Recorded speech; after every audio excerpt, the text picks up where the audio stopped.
Welcome back to another lecture on the labyrinthine marvel that is the European Union. Today we are discussing a topic the EU takes more seriously than almost anything else.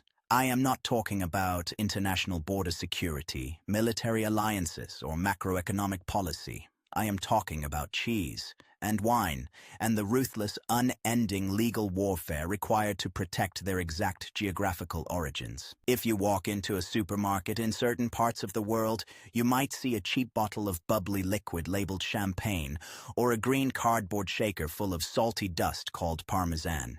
To the untrained eye, these are simply flavor categories or generic recipes. To the European Union bureaucracy, however, these labels are potentially high treason against heritage, geography, and consumer trust. Enter the fiercely guarded world of geographical indications. In 1992, the EU established a framework to protect the names of specific regional foods, wines, and spirits. The most prestigious of these is the Protected Designation of Origin, or PDO. It is a legal guarantee that a product is produced, processed, and prepared in a specific geographical area using recognized know-how. The most famous example is, of course, champagne.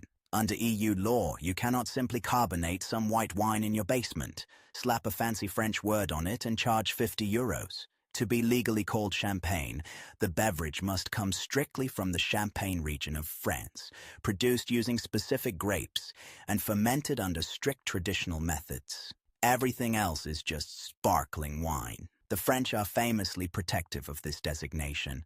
The organization that oversees champagne employs literal lawyers whose entire job is to scour the globe for trademark infringements. They have successfully sued everyone from luxury perfume makers to smartphone companies for trying to use the word champagne to describe the color of their products. You do not mess with the terroir, but if you think the wine battles are intense, you clearly have not looked into the dairy sector. Let us discuss the great Feta cheese war. Feta is a crumbly, salty, white cheese that Greece has produced for thousands of years. It is a cornerstone of Greek cuisine and agriculture. Naturally, the Greeks wanted Feta protected under the PDO system. However, northern European countries, notably Denmark and Germany, objected.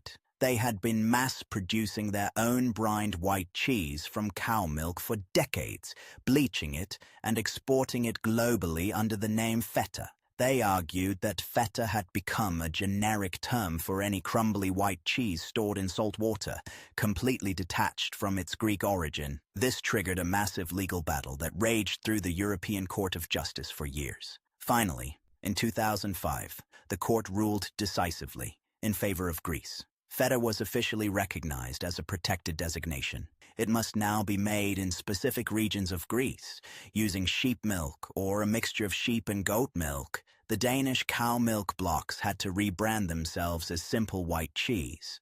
Then there is the king of cheeses, Parmigiano Reggiano. True Parmigiano is produced exclusively in a few specific provinces of northern Italy. The cows must be fed a specific local diet, and the cheese must be aged for a minimum of 12 months. Only then does an inspector hit it with a special hammer to check for structural flaws before burning an official brand into the rind. Because of this immense labor, genuine Parmigiano Reggiano is expensive. This makes it a prime target for food fraud. To combat this, the Cheese Consortium acts almost like a mafia in reverse. They track down knockoffs, seize counterfeit wheels, and enforce the law strictly. In the EU, you cannot even sell a generic grated cheese and call it Parmesan because the court ruled that Parmesan is an obvious translation of Parmigiano. This level of legal obsession might seem absurd to an outsider.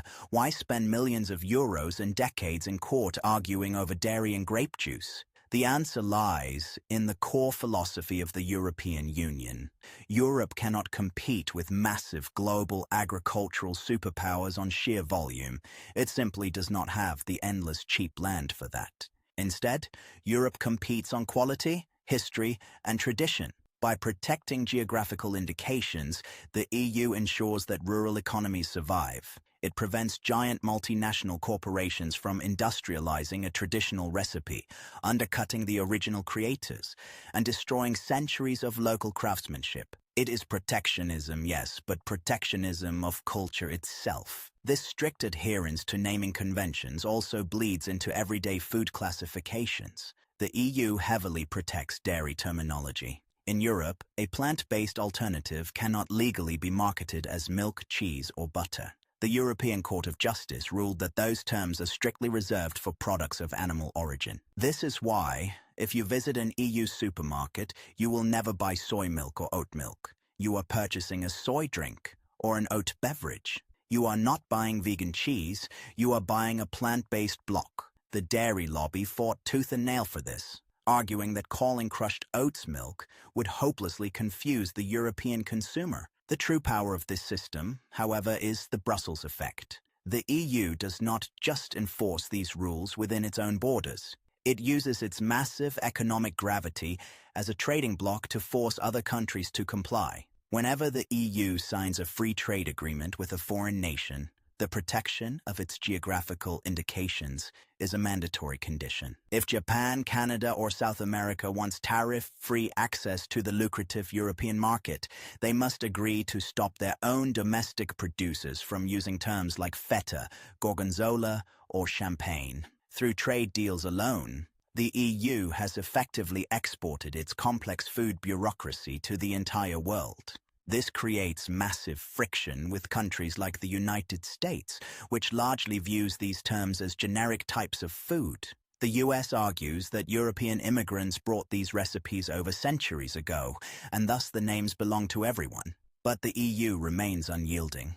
In their eyes, heritage is tied to the soil, not the recipe. Of course, this system occasionally leads to absurd internal fights. Right now, Italy is fiercely battling Croatia over a sweet wine. Croatia makes a traditional wine called Prosek. Italy claims this sounds too much like their immensely popular Prosecco, and that allowing the Croatian name would confuse consumers, even though the wines are completely different. The bureaucracy never sleeps. Yes, it is pedantic. Yes, it requires armies of lawyers arguing over the exact definition of a traditional sausage. But in a world where everything is increasingly mass-produced, homogenized, and optimized for cheap global shipping, there is something deeply comforting about a bureaucratic machine designed specifically to ensure that your slice of cheese is exactly what it claims to be. So the next time you enjoy a glass of authentic champagne or a slice of real feta, take a moment to thank the exhaustive bureaucracy that fought a decade-long legal battle just to ensure your snacks are geographically accurate. I suppose you could say the EU takes a lot of time to wine and dine its laws. Class dismissed.